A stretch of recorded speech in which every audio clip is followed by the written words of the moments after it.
Kalau laki-laki yang serius itu dia punya niatan untuk menikahi bukan untuk memacari. Sesimpel itu ya, mungkin sesederhana itu.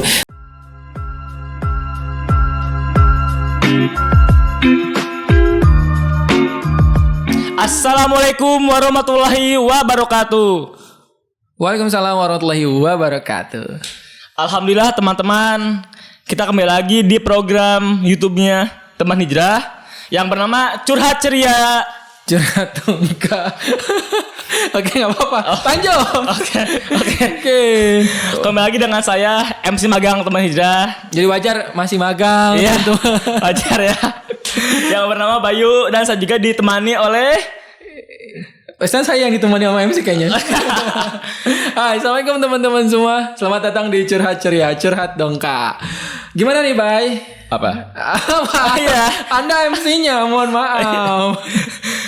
Iya, sekarang kita ingin membahas tentang pacaran. Oke, baik. And then?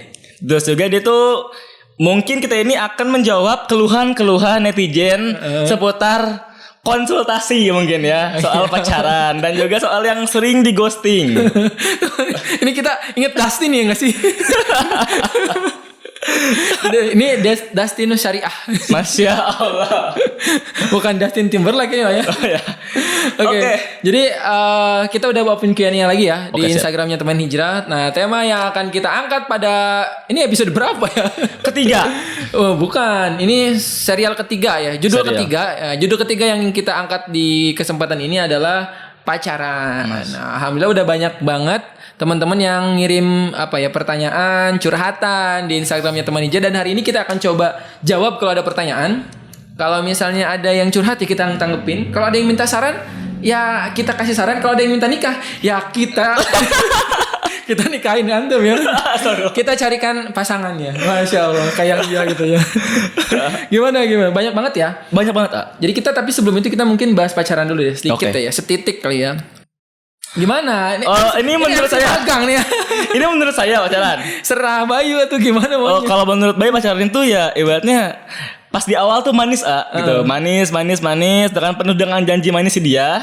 Lama-lama saya yang tersakiti gitu. Nah, juga tuh banyak banget suatu alasan-alasan klasik kayak misalkan tuh ini kayak dia tuh minta putus pas lagi saya sayang-sayangnya. Terus juga tuh pas saya serius ingin nikahin dia, tiba-tiba dia pulang kampung, taunya nikah? Enggak, dia mutusin saya. Kirain dia nikah. Ya pokoknya mah ketahuan di DM. Oh gitu. Di DM. Udah curhat nih ya. Udah. Cukup ya. Pacar gimana pacar? Sehat? Alhamdulillah. Tapi saya kan gak punya pacar. Terus yang hamilnya pacar siapa dong? Gak tahu saya ya. Oke, jadi teman-teman seputar pacaran. Kenapa kita mengangkat tema ini? Karena masih banyak di antara teman-teman kita yang terjebak dalam pacaran dengan berbagai versi ya, versi jahiliyah gitu ya, pacaran konvensional. Ada yang syar'i juga. Sekarang yang udah mulai ikut-ikut kajian pacarnya syariah. Masya Allah. Kalau yang udah naik level komitmen. Tapi ketemuan di coffee shop ya. Yoi, bener. Kesamaan tuh kopi shop tuh. Aduh, seperti menampar diri sendiri. Itu saya tersindir sih sebenarnya. Tapi memang itulah yang terjadi. Jadi kita akan ngobrolkan masalah pacaran ini dari mulai yang konvensional sampai yang kata ada embel-embel syariah. Iya, syariah. Yang walaupun sebenarnya nggak ada pacaran yang syariah kecuali setelah menikah. Berbau-bau tuh dia tuh dengan hadis tuh berbaunya syariah. Oke, jadi kita bahas pacaran dulu ya, Bay ya. Pacaran itu terdiri dari beberapa kata ya. Gak penting banget ya. Beberapa suku kata PACAERAN. Pacaran. Nah, pacaran itu apa sih? Ya pacaran itu adalah sebuah aktivitas. Sebuah aktivitas mengekspresikan perasaan. Iya kan? Ini kan gak punya perasaan gak mungkin berpacaran kan? Betul. Ya, jadi pacaran itu adalah bentuk ekspresi luapan emosi gitu ya, dari perasaan, dan itu bagian daripada hal yang normal tentang perasaan. Tapi pacaran itu adalah ekspresi yang kurang tepat ketika dilakukan sebelum pernikahan. Jadi pacaran boleh nggak? Boleh.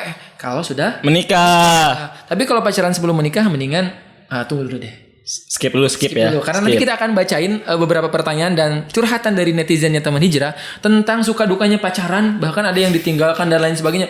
Pedih pokoknya. Itu saya menampar diri sendiri ya. Nah, kira-kira begitu ya, Bay ya. Oke, kita langsung aja, Bay. Coba kita baca deh curhatan-curhatan netizen kita yang Budiman. Mas, itu nama saya Budiman. Oh iya. Gimana? So. Dari yang pertama, dari Jangan disebut nama. Oh, jangan sebut nama. Oh ya, Gitu. tit ya. Editor, Tolong ya, editor. nanti tor di tit gitu ya. Tit ya. Oke. Dia bilang gini. Bilangnya tuh, aku mau tanya, kalau sudah bertahun-tahun berdoa dan berusaha agar dimudahkan untuk menikah dengan pasangan, tapi belum juga dikabulkan, apakah tandanya kita tidak berjodoh? Jadi dia tuh bertanya agar dia tuh dijodohkan dengan pasangannya. Iya, jadi gimana pertanyaannya? Ya itu.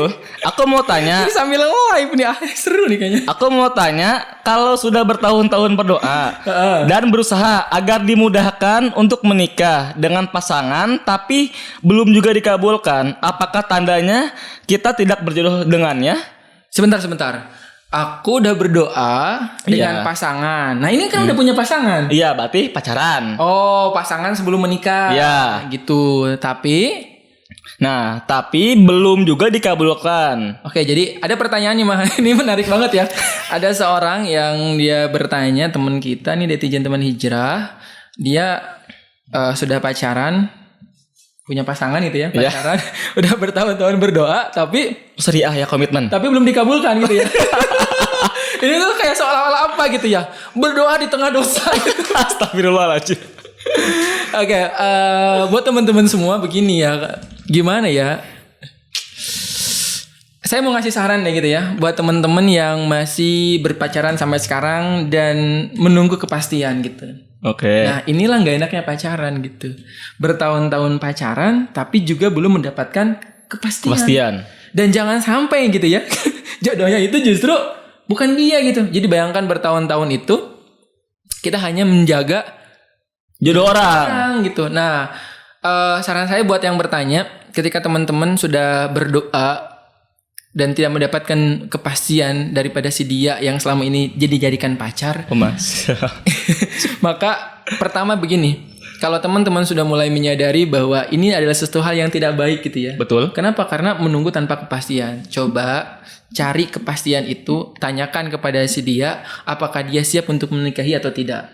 Jika jawabannya adalah tidak, maka hentikan. Hentikan sekarang juga. Di teman hijrah banyak jomblo soalnya. Waduh. Jadi baiknya mungkin buat teteh yang bertanya, silakan tanyakan kepada pacarnya. Yang insya Allah sebentar niatnya lagi serius atau tidak ya? Iya, yang sebentar lagi jadi mantan, niatnya serius atau enggak. Kalau misalnya sekiranya serius, silakan untuk segera dinikahi dengan jangka waktu yang juga cukup jelas gitu ya. Tapi kalau sekiranya memang dia juga tidak memberikan kepastian, tidak memberikan kesanggupan, alangkah baiknya, jalan terbaiknya adalah mengikuti jalan yang telah Allah berikan untuk kita. Ingat kata tukang parkir. Apa tuh? Mundur. Karena jodoh itu cuma parkir gitu. Iya. Nah, karena begini, bertahun-tahun kita berpacaran, belum tentu juga dia menjadi pasangan kita. Apalagi pacaran itu adalah aktivitas yang justru menjerumuskan kita kan kepada kemaksiatan dosa dan lain sebagainya. Bisa jadi disitulah tidak ada keberkahan daripada kehidupan kita gitu. Jadi kita menunggu tanpa kepastian juga bisa jadi akibat daripada dosa-dosa yang kita lakukan berupa aktivitas pacaran itu, baik. Nah, maka baiknya adalah sok dipastikan dulu kepada si ihwannya. Kalau sekiranya dia menyanggupi, oke, bismillah, segera tentukan pernikahan. Tapi kalau sekiranya memang dia sudah tidak ada kejelasan dan kepastian, mendingan yaitu balik kanan, tinggalkan, mundur dan kembali kepada Allah Subhanahu wa taala. Karena apa? Karena Allah lah satu-satunya zat yang memberikan kepastian kepada kita. Masya Allah. Jadi yakinlah dengan apa yang Allah berikan dalam kehidupan kita. Yaitulah tanda keterbatasan manusia gitu ya. Bertahun-tahun pacaran belum tentu juga menjadi pasangan. Ya kan, bertahun-tahun pacaran belum tentu dinikahi gitu. Itu artinya bahwa manusia itu punya keterbatasan gitu ya. Kita hanya bisa berencana, tapi kan takdir itu milik Allah gitu ya. Apalagi rencana kita itu dibangun dari sesuatu yang dilarang oleh Allah gitu. Maka udah mah nggak berkah, ditambah lagi naudzubillah ya, itu juga mungkin ada dosa gitu ya, mendekati zina. Maka yang terbaik adalah kita kembali kepada Allah dan serahkan urusan kehidupan kita, jodoh kita, maut kita, rezeki kita itu kepada Allah. Tentu dengan ikhtiar-ikhtiar yang kita lakukan, memantaskan diri, berdoa gitu kan. Kemudian ketika mungkin ada hajat yang belum tertunaikan, kita tunaikan. Ada nazar yang belum kita juga bayar mungkin kita bayarkan dan lain sebagainya. Nah, coba mulai untuk memperbaiki diri step demi step meninggalkan hal-hal yang sekiranya itu akan menjerumuskan kita kepada kemaksiatan. Kira-kira begitu kali ya Abayo. Next deh pertanyaan selanjutnya. Pertanyaan kedua dari Tut. Iya kan sensor Ya, apa? Assalamualaikum warahmatullahi wabarakatuh. Waalaikumsalam. Maaf Kak, izin bertanya ya. Gimana sih cara melihat atau mengetahui keseriusan seorang laki-laki? Terima kasih. Gimana caranya melihat keseriusan seorang laki-laki? Seorang laki-laki yang baik itu, dia datang dan akan datang bukan untuk memacari tapi untuk menikahi. Kenapa? Karena pernikahan itu menghadirkan keberkahan. Sedangkan pacaran itu mendatangkan kehancuran. Mas, ini catat ya buat status. Ini benar dalam loh. Hati hancur, Iya. dompet hancur, ban motor hancur ya, tiap hari jemput gitu kan. Asli sih. HP hancur, teleponan sampai jam 3 subuh mungkin. Wah. Apalagi kuota hancur gitu kan. Habis buat video call gitu kan. Waktunya dibuang Waktu sia-sia. juga hancur, terbuang sia-sia. Jadi ingat ya, pernikahan itu menghadirkan keberkahan, sedangkan pacaran itu menghadirkan apa? Kehancuran. Nah, buat Teteh yang tadi ya? Bertanya ya. Teteh yang bertanya, apa pertanyaannya? Ini pertanyaannya, gimana sih cara membedakan? Oke, baik. Membedakan seorang laki-laki yang serius kepada kita atau seorang laki-laki yang modus. Bedanya serius atau modus itu apa? Kalau misalnya dia serius, maka dia akan langsung kepada to the point gitu. Oke, saya tertarik, saya suka, dan insya Allah saya niatan untuk menikahi gitu. Nah ukurannya begitu. Jadi kalau laki-laki yang serius itu dia punya niatan untuk menikahi bukan untuk memacari. Sesimpel itu ya, mungkin sesederhana itu. Tapi dalam proses pemilihan pasangan teman-teman juga jangan asal terbuai dengan kata-kata untuk menikahi. Harus dilihat bibit, bebet, bobot gitu ya. Dilihat yang paling utama adalah laki-laki ini solih atau tidak. Caranya kan bisa istisyarah gitu ya. Kita bisa bertanya kepada teman-temannya atau kepada orang yang sekiranya kita percaya gitu ya. Kemudian teman-teman juga bisa meminta pendapat, mencari perantara untuk mencari tahu si ikhwan atau si ahwat tersebut kayak gitu ya. Itu untuk meyakinkan dia apakah dia termasuk orang yang memang benar-benar serius untuk menikahi kita atau dia hanya bermain-main dengan kata-kata saja gitu ya. Karena hari-hari ini emang banyak banget buaya-buaya gitu kan. Ikhwan yang penuh dengan kemodusan yang janjinya menikahi tapi pada akhirnya mengkhianati. Waduh, itu kasihan akhwatnya sih. Nah kan banyak yang seperti itu. Maka buat akhwat, pandai-pandainya menjaga hati. Ya, pandai-pandainya menjaga hati kita, jangan mudah tergoda oleh rayuan si dia gitu ya. Yang terkadang memang itu dibumbui oleh bahasa-bahasa agama. Contohnya, Assalamualaikum Ukhti. Ya, Assalamualaikum Ukhti. Ngingetin buat tahajud, ngajakin buat kajian bareng sama-sama. Puasa, itu Senin Kemis. Bahasanya bagus, meraih ridha Allah gitu. Dengan cara apa? Maksiat. Nah, jadi gitu ya. Kalau misalnya dia serius ya dan memang dia adalah laki-laki yang gentle gitu kan. Karena laki-laki yang gentle itu kan datang untuk menikahi, bukan datang untuk memacari gitu. Betul. Jadi lihat aja keseriusannya apakah dia berani atau tidak untuk menikah gitu. Kalau misalnya nggak berani, jangan dikasih hati, jangan buka kesempatan komunikasi karena sekalinya kita membuka komunikasi, nah syaitan itu akan bermain menggoda hati kita gitu ya, menggoda pikiran kita sampai akhirnya kita tuh larut gitu, terbuai dengan asmara. Dan jangan salah, banyak banget orang-orang yang sudah hijrah, orang-orang yang sudah ngaji gitu ya, terjebak ke dalam hal-hal seperti ini gitu ya, berpacaran ya dengan embel-embel untuk mendekatkan diri kepada Allah gitu kan. Tapi halus banget gitu tipu daya syaitan itu. Yang menurut kita seolah-olah mendekatkan diri kepada Allah, justru kita sedang mendekatkan diri kita kepada pintu neraka gitu. Kan wala taqrabu zina kan? Iya betul. Janganlah kita mendekati zina. Pacaran itu adalah satu aktivitas untuk mendekati zina. Punten ya, banyak fitnah yang terjadi di antara generasi muda Islam itu dimulai daripada komunikasi dengan lawan jenis yang berlebihan. Teleponan, video callan, sleep call ya, iya, sleep call. Mulai dari misalnya teleponan, video call, lama-lama apa? Dia berani buka kerudung mungkin untuk, karena apa? Dia udah ngerasa aku udah yakin sama kamu. Aku udah yakin kamu tuh bakal jadi pasangan aku gitu kan.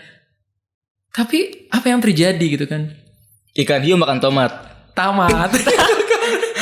Alami somat. Ya gitu makanya. Jadi yang terjadi justru sebaliknya. Dan itu banyak punten ini buat para muslimah gitu. Di luar sana banyak banget kasus muslimah yang naudzubillah punten ya, itu kehilangan kesuciannya gitu ya.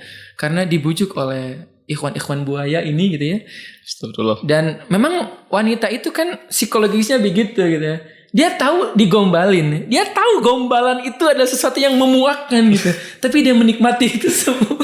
Ya mungkin emang itu adalah bagian kodratnya ya. psikologis perempuan. Jadi memang kata Nabi itu kan wahai laki-laki yang beriman gitu kan, jagalah kemaluan kalian. Begitupun juga dengan wanita-wanita yang beriman gitu, untuk menjaga kemaluan, menundukkan pandangan ya, gadzul basar itu. Tujuannya apa? Karena fitnah itu ya, luar biasa fitnah tentang perasaan itu begitu besar. Gitu sih mungkin ya terkait tadi curhatan Teteh yang mencari laki-laki yang serius. Di teman hijrah insya Allah banyak ya. Banyak Pasti. ikhwan tapi belum pada berani nikah. Oke, Abayu gimana Abayu? Oke, lanjut ya. Boleh kita lanjut. Oke, lanjut. Dari itu nih, sempat pacaran di waktu SMP 3 kali. Masya Allah 3 kali. Oke. Bayu berapa Bayu? Bayu berapa ya? Qadarullah mungkin gak kehitung. Oh enggak kayak gitu, banyak banget ya. Bapak ini seorang cover boy ya, like boy berarti ya. Tidak juga. Gimana? Oke, lanjut ya. Nih, sempat pacaran di waktu SMP 3 kali. Hanya pacaran lewat SMS saja. Oh pacaran lewat SMS. Berarti ini masih baik ya. Berarti Tapi udah tua banget dong. Iya. Pacarannya lewat SMS. SMS Sekarang ini. kan WA dong. WA kan. Aduh. SMS BBM lain WA. Oke. Oh. Tapi pas pacaran ketiga, ini cukup lucu dan keterusan jomblonya. Ih, gemes banget deh, lucu. Iya, lucu gitu ya. Terus. Di mana dia nembak pas 4 hari sebelum puasa. Oke, nembak 4 hari sebelum puasa, baik. Lalu hari ketiga pacaran dapat ceramah dari guru ngaji. Kalau pacaran itu dosa, apalagi pas bulan puasa. Catat. Pacaran itu dosa. Apalagi pas bulan puasa. Dosanya berlipat gitu. Iya. Oke, baik. Terus. Bukan hanya puasanya enggak diterima dan juga banyak dosa dan juga banyak dosa di dalam bulan puasa itu. Jadi si ceweknya ini mutusin si cowoknya pas bulan puasa. Nanti pas sudah puasa lanjut lagi pacarannya. Nah, ini gimana? Baik. Ini yang nanya siapa cowok? Cewek sih. Oh, cewek. Gak usah sebut nama ya. Jadi yang mutusin si cewek apa si cowok? Si ceweknya. Endingnya gimana nih endingnya? Endingnya itu alhamdulillah semenjak dia mutusin itu dia jomblo sampai sekarang. Oke, ini lucu banget. Tapi gitu. sempat pacaran, sempat Terus yang pacaran. ditanyain apa? Ya, dia itu bertanya nggak ada sih. ini lucu banget ini netizen kita ini ya. Netizen teman hijrah keren banget. Jadi dia ditembak 4 hari menjelang puasa. Iya, betul. Pas ketiga hari dapat ceramah. Pacaran itu dosa, apalagi di bulan Ramadan gitu ya. Nah, iya. Akhirnya dijeda dulu nih. Jeda gitu ya. Oke. Karena pacaran itu dosa, apalagi di bulan Ramadan, gimana kalau kita putus dulu selama Ramadan? Nah. Habis Ramadan kita lanjut lagi. Tapi sempat lanjut itu. Oh, sempat lanjut. Habis itu putus. Iya, itu pas lebaran lanjut dulu tuh. Jadi sekarang udah putus ya? Alhamdulillah. Barakallahu lakum. Pacaran itu dosa. Mau dia bulan Syawal kayak mau Zulhijjah kayak mau Syaban, mau Ramadan gitu ya. Jadi jangan sampai karena di Ramadan itu dosanya makin gede, udah kita berhenti dulu. Skip dulu. Terus kita nyari dosa yang lebih kecil. Hey, ini dosa. Dikira dosa itu adalah nasi kali ya. Bisa dipermainkan ya. Iya, jadi bisa ngukur gitu ya. Ngukur. Oh, karena Ramadan dosanya gede, oh yaudah kita berhenti dulu deh pacarannya. Nanti kalau misalnya udah bulan Syawal lanjut lagi biar dosanya berkurang. Aduh. Nah, ini gimana? Ya, ini tolong diberi pencerahannya. Saya juga bingung gitu ya. Enggak apa, ini kan cuma curhatan ya. Jadi ya enggak apa-apa. Alhamdulillah sekarang kan udah jomblo, alhamdulillah. Jomblo gitu. Singgelilah sekarang. Singgelilah ya. Jadi kita ucapkan selamat buat Teteh yang akhirnya menjadi jomblo dan kembali kepada Allah jalan yang benar. Di jalan yang benar. Lupakanlah masa lalu, buanglah mantan pada tempatnya. Itu mantan atau pahlawan kok dikenang terus. Ingat kata tukang sate Apa tuh? Mau ditunggu atau ditinggal?